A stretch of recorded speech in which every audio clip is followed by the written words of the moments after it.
अस्सलाम वालेकुम। उम्मीद है आप लोग ठीक हैं, खैरियत से हैं। अल्लाह पाक आप लोगों को अपने हिफ्ज़-ओ-अमान में रखे।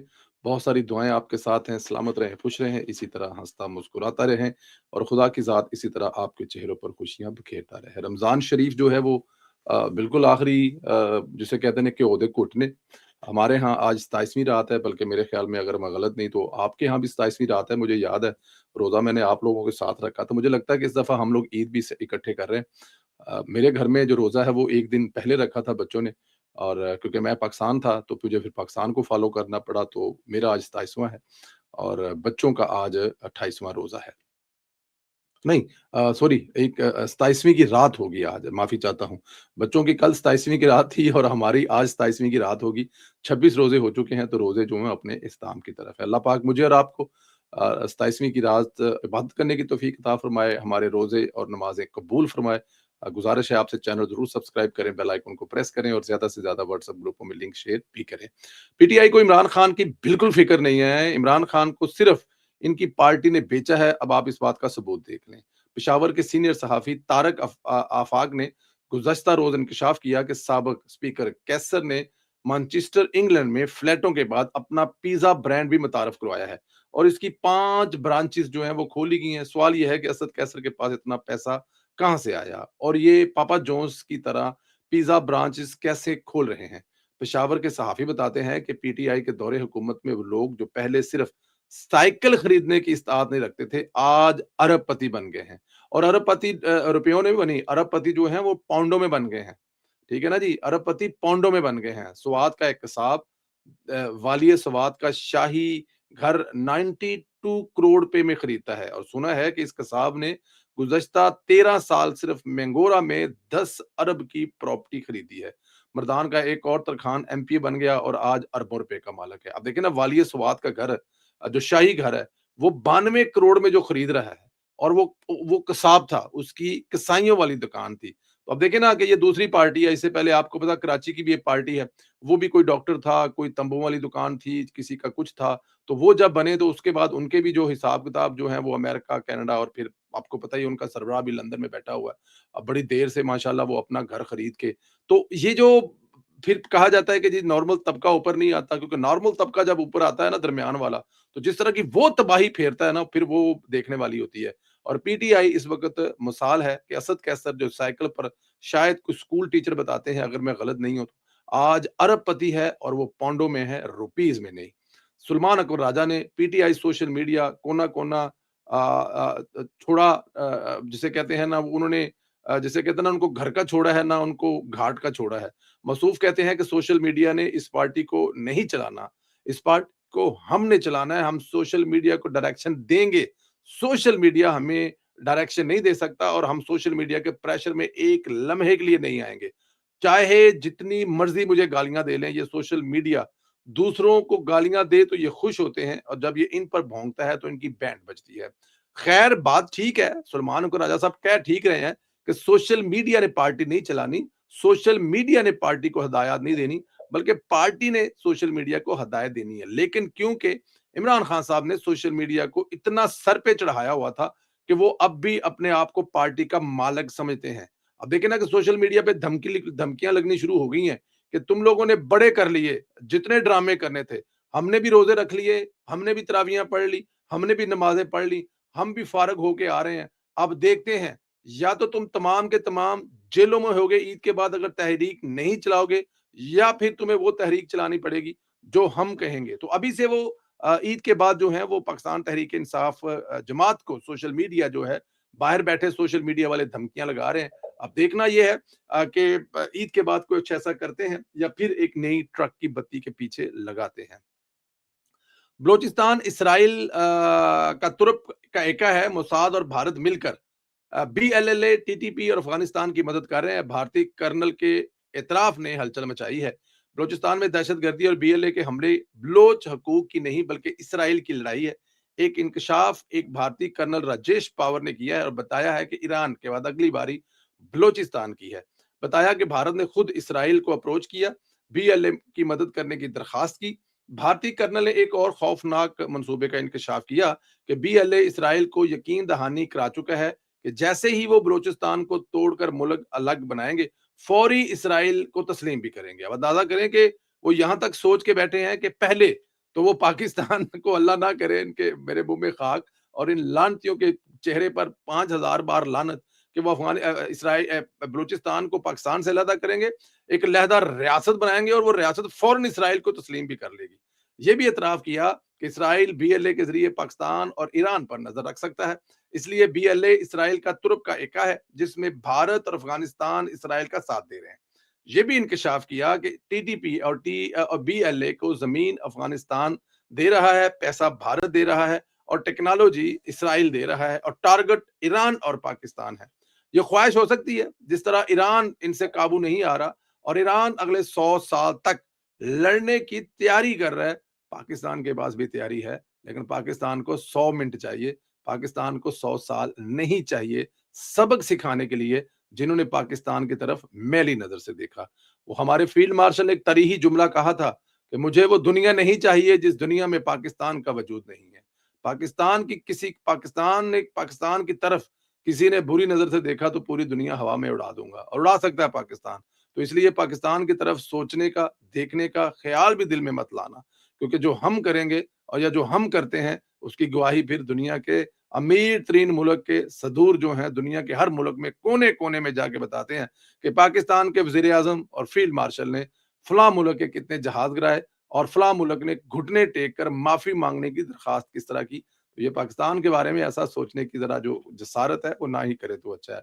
मशरिक़ वस्ता की सूरत-ए-हाल कुछ यूँ है, कल एक ड्रोन गिरने से गल्फ़ के एक जो एयरपोर्ट है उनके एयरपोर्ट के करीब शायद कोई उनका कोई ऑयल का या कुछ इस किस्म था, वहाँ पे एक ड्रोन गिरने से कुछ आग लगी और उस इंटरनेशनल एयरपोर्ट को बंद कर दिया गया। यूएई के सदर ने सऊदी वली अहद मोहम्मद बिन सलमान से टेलीफोनिक राब्ता किया। दोनों रहनुमाओं के दरमियान में खित्ते की सूरत-ए-हाल पर गुफ्तगू, फौजी कशीदगी को फौरी रोकने के इकदामात। अमाराती सदर और सऊदी वलीअहद ने ईरानी हमलों को अरब खुदमुख्तारी और बैनुल-अक़वामी कवानीन के खिलाफ वर्जी करार दे दिया। अब बिल्कुल ठीक है, उन्होंने मसाइल के हल के लिए संजीदा मुकालमे और सफारती ज़राए को तरजीह देने पर जोर दिया। देखिए, एक बात माननी पड़ेगी, इस वक़्त अमाराती जो हैं, जो यूएई वाले हैं, दुबई वाले हैं, फजीरा वाले हैं, जितनी 8-10 रियासतें हैं, लड़ बहादुरी से रहे हैं। अब लड़ने से मुराद ये है कि वो इस बात से घबरा नहीं रहा है, पैनिक नहीं हो रहा है। एक तो वो वापस जवाबी हमले नहीं कर रहा है, जो मेरे ख़्याल में एक बेहतरीन इस वक़्त मौजूदा सूरत-ए-हाल में उनकी तरफ से बेहतरीन कदम है कि वो किसी किस्म की जो है वो जवाबी हमले नहीं कर रहे। हालाँकि एयर फ़ोर्स भी है यूएई के पास, दूसरे हथियार भी हैं यूएई के पास, लेकिन वो ऐसा कुछ नहीं कर रहे। और दूसरा वो बड़ी बहादुरी से अपनी जो ज़िम्मेदारियाँ हैं, अपना जो मुल्क है वो चला रहे हैं, उनके माल खुले हुए हैं, उनके शॉपिंग मॉल खुले हैं, उनके मोस्टली दफ्तर खुले हुए हैं। इवन के दुबई का एयरपोर्ट खुला है, डेली 150 से 200 फ्लाइट, इसमें कोई शक नहीं है, 5 साढ़े 500 फ्लाइट होती थी, लेकिन 150, 200, 250 फ्लाइट वहाँ से उड़ रही है और ये बड़ा बहादुरी का काम है कि दौरान जंग आप अपनी फ्लाइट उड़ा रहे हैं, तो इसका मतलब है कि आपका मोराल ठीक है। तो एक बात यहाँ पे दाद देनी पड़ेगी अमारातियों को कि वो बड़ी बहादुरी से मुकाबला कर रहे हैं और वो कोशिश कर रहे हैं कि इससे निकलें। अब ज़ाहिर है अमेरिका को यहाँ से निकलना पड़ेगा, वरना अमारातियों की ज़िंदगी जो है, जिस तरह उन्होंने ट्रंप ने या अमेरिका ने जहन्नम बनाई है, ये किसी भी तरह से लंबा नहीं चल सकता। तो यहाँ पे सैल्यूट है अमारातियों को, यूएई वालों को कि वो जिस बहादुरी से इस जंग का मुकाबला कर रहे हैं। इधर ट्रंप दुनिया को लिफ्ट नहीं करवा रही, ये एक बहुत बड़ा प्रॉब्लम बना हुआ है। अमेरिकी सदर डोनाल्ड ट्रंप ने धमकी देते हुए कहा है कि इत्तेहादी आबनाए हरमज़ खोलने में मदद करने में नाकाम रहे तो नेटो का मुस्तकबिल बहुत बुरा होगा। बरतानवी अखबार से गुफ्तगू करते हुए अमेरिकी सदर डोनाल्ड ट्रंप ने कहा कि हम ईरान से बात कर रहे हैं, लेकिन मुझे नहीं लगता कि वो तैयार है। ट्रंप ने कहा कि आबनाए हरमज़ से मुतल्लक 7 ममालिक से बातचीत कर रहे हैं, इनसे आबनाए हरमज़ की हिफाजत में मदद का मुतालबा कर रहे हैं। आबनाए हरमज़ को महफूज बनाने के लिए अमेरिका के साथ काम कर रहे हैं मिलकर। बरतानवी अखबार के मुताबिक ट्रंप ने खबरदार किया है कि अगर नेटो ने आबनाए हरमज़ खुलवाने में मदद ना की तो नेटो का मुस्तकबिल बहुत बुरा होगा। इसके अलावा सदर ट्रंप ने यह भी कहा है कि रवां माह के आखिर में चीन के सदर से तयशुदा मुलाकात ताखीर का शिकार हो सकती है। ये सिर्फ इसी वक्त मुनासिब लगती है जब आबनाए हरमज़ से मुस्तफ़ीद होने वाले यकीनी बनाने में मदद करेंगे। अब वो कह रहे हैं कि जो चीनी सदर है उनसे मुलाकात उसी सूरत में होगी जब वो हमारी मदद करेंगे। वादा रहे ट्रंप ने हफ्ते के रोज आबनाए हरमज़ खोलने के लिए चीन समेत दुनिया भर से मदद तलब की थी उम्मीद ज़ाहिर की थी कि चीन के साथ-साथ फ्रांस, जापान, जनूबी कोरिया और बर्तानिया के दीगर ममालिक अपने जंगी जहाज़ जो हैं वो भेजेंगे और उससे आगे जो है चीज़ें बढ़ेंगी। लेकिन मुझे लगता है कि ऐसा नहीं होने वाला। उसकी रीज़न ये है कि सोचा ये जा रहा है कि हम क्यों अफ़वाहों की जंग में घुसें? तो सदर ट्रंप साहब जो हैं वो डायरेक्ट माफ़ी माँग लें ईरान से या बल्कि दरमियान में डालें पाकिस्तान को, चाचू से बात करें और फील्ड मार्शल से बात करें। ये ईरान से आपको यूँ चुटकियों में माफ़ी लेकर देंगे और ईरान के साथ आपके मामले सेटल करवा देंगे। सिर्फ़ आपको सफ़ारती सतह पे हल्की सी ज़रा शर्मिंदगी का इज़हार करना है और जो नुकसान हुआ है ईरान का उसको भरना है। ईरानी अवाम जो हैं उनके साथ जो ज़ुल्म किया, 180 बच्चियों को जो शहीद किया, उनसे माफ़ी माँगनी पड़ेगी। उम्मीद है कि आपको ईरानी माफ़ कर देंगे।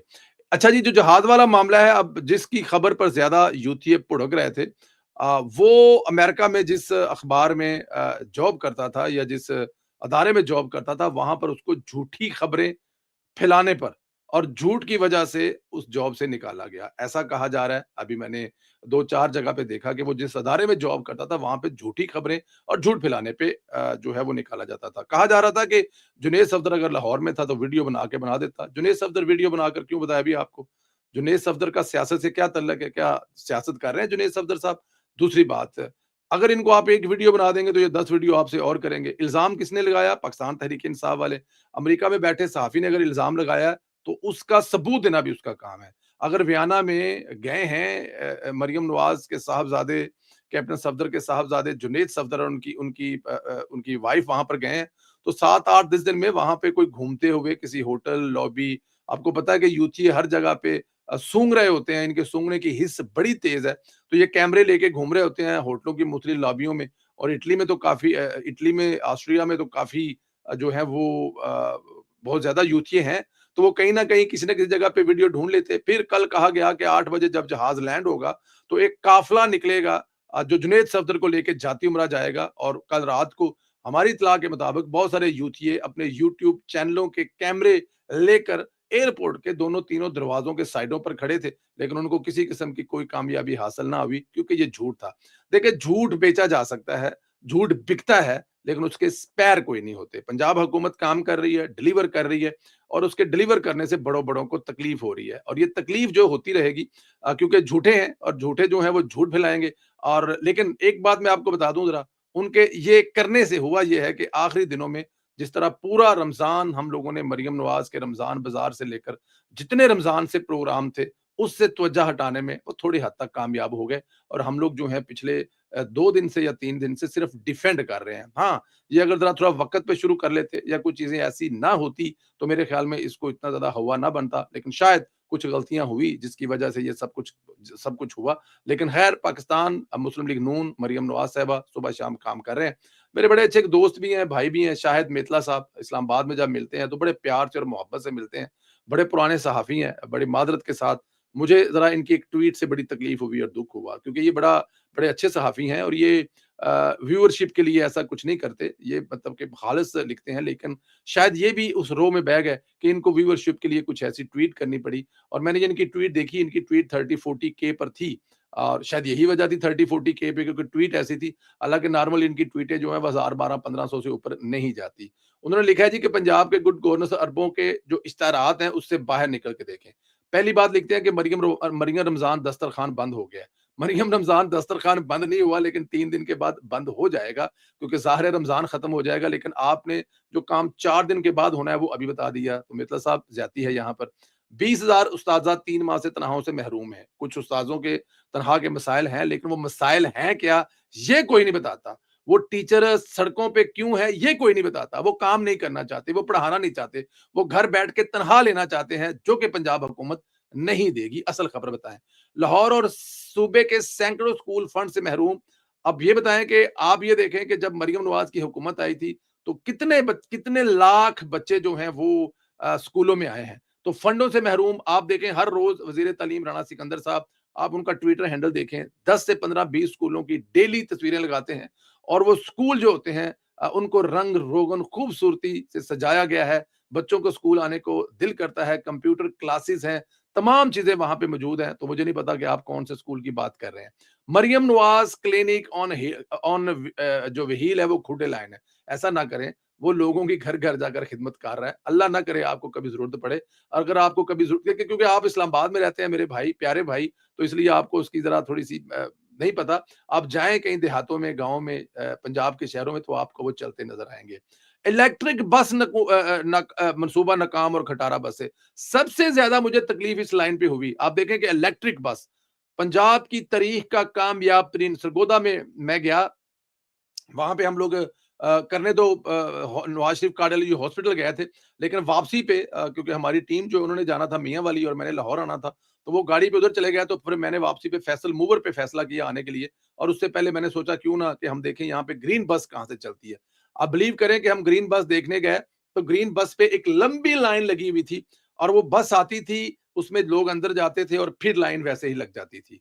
क्योंकि उसका 20 रुपए किराया था, भलवाल 300 रुपए किराया है और उसके मज़ाफ़ात में 200 ढाई सौ रुपए नॉर्मल बसों पे किराया, लेकिन ग्रीन बस पे 220 रुपए किराया, वो भी सिर्फ़ एक ख़ास तबके के लिए। ख़वातीन फ्री थे, 60 साल के बुज़ुर्ग फ्री थे और स्टूडेंट फ्री थे। तो आप ये कह रहे हैं कि नकारा है, ये ज़्यादती है, ना करें ऐसा। मिथिला साहब, आप इस्लामाबाद में बैठकर पंजाब की खबरें ना दें।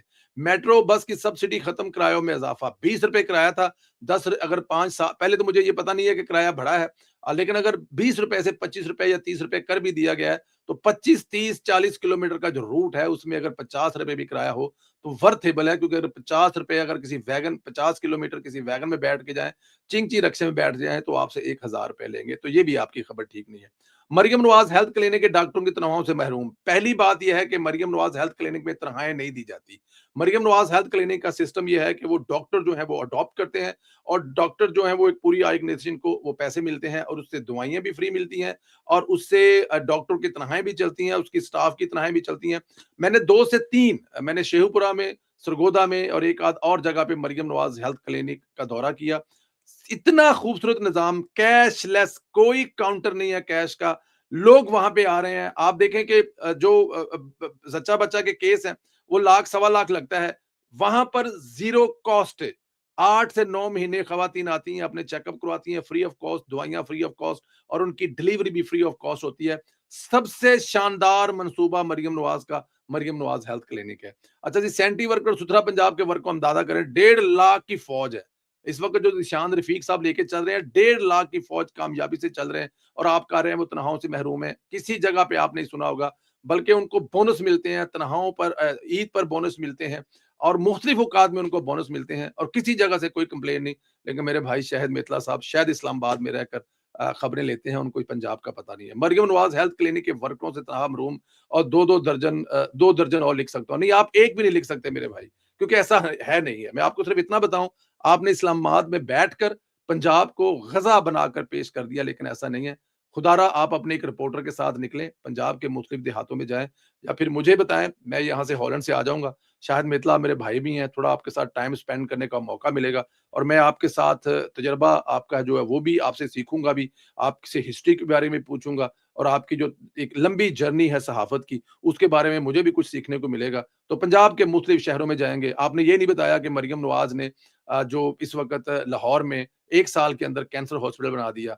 आपने ये भी नहीं बताया कि मरियम नवाज़ ने कैथ लैब जो कि जेहलम में मियाँ वाली में तो मैं ख़ैर खुद देख के आया हूँ। मियाँ वाली जो डकैतों का शहर था, जो कत्ल-ओ-गारत के लिए मशहूर शहर था, वहाँ पर सड़कें जाकर देखें आप। आपने ये भी नहीं बताया कि सरगोदा में मरियम नवाज़ ने नवाज़ इंस्टीट्यूट ऑफ कार्डियोलॉजी 1 साल में बनाया, जिससे उस इलाके के 6-7 ज़िलों को लाहौर नहीं जाना पड़ेगा, बल्कि उनका इलाज वहीं पे हो जाएगा।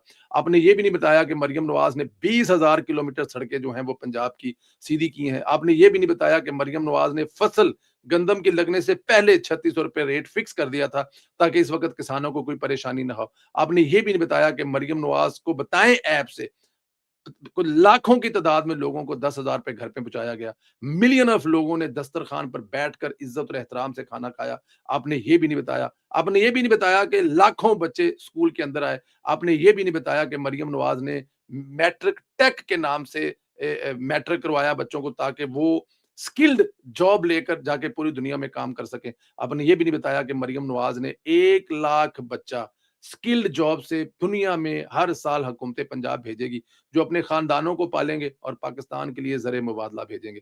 आपने ये भी नहीं बताया कि मरियम नवाज़ ने 184 मंसूबे शुरू किए।